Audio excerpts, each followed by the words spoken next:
আসসালামু আলাইকুম আমার প্রাণপ্রিয় প্রবাসী ভাইরা, আশা করি সবাই ভালো আছেন। প্লিজ মনোযোগ দিয়ে আমার আজকের কথাটা শুনেন, অনেক গুরুত্বপূর্ণ আজকের নিউজটি হচ্ছে যারা কালকে দুবাইতে আন্দোলন করেছেন, মিছিল করেছেন দলবদ্ধ হয়ে, যাদের ভিডিও ভাইরাল হয়েছে টিকটকে বিশেষ করে, তাদের পেজগুলা ক্লিয়ার করে আসছে ভিডিওতে, তাদেরকে অ্যারেস্ট করা হচ্ছে দুবাই গভর্নমেন্ট থেকে।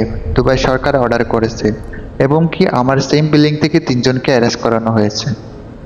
আপনারা তো জানেন এখানে আরব কান্ট্রিগুলোতে অ্যালাউড নেই কোনো মিছিল করা, কোনো আন্দোলন করা, এটা কোনো অ্যালাউড নেই। আমরা আগে থেকে জানি এবং অনেকেও জানেন না, হয়তো আজকে আপনারা জেনে নেন এখানে কোনো এ সম্বন্ধে কোনো অ্যালাউড নেই।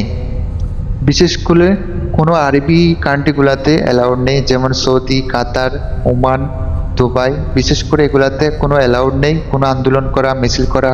আপনারা যেগুলো করেছেন খুবই অন্যায় করেছেন। যাদের থেকে এই ভিডিওগুলো আছে কালকে আন্দোলনের সময় ভিডিওগুলো করেছেন, প্লিজ সবাই ডিলিট করে দিবেন। আশা করি আপনাদের জন্য অনেক উপকার হবে।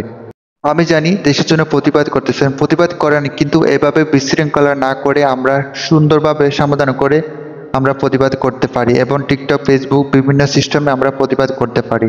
আমরা তো জানিও নেট বিচ্ছিন্ন করা হয়েছে বাংলাদেশ থেকে আজকে 3 দিন। আমরা সবাই দোয়া করবো আল্লাহর কাছে যে আমাদের দেশের থেকে যেন ভালো নিউজ আসে। দেখি কি হয় না হয়, তারপর আমরা লিমিটেস পাঠাবো। অবশ্যই সবাই ভালো থাকবেন, সুস্থ থাকবেন। আল্লাহ হাফেজ।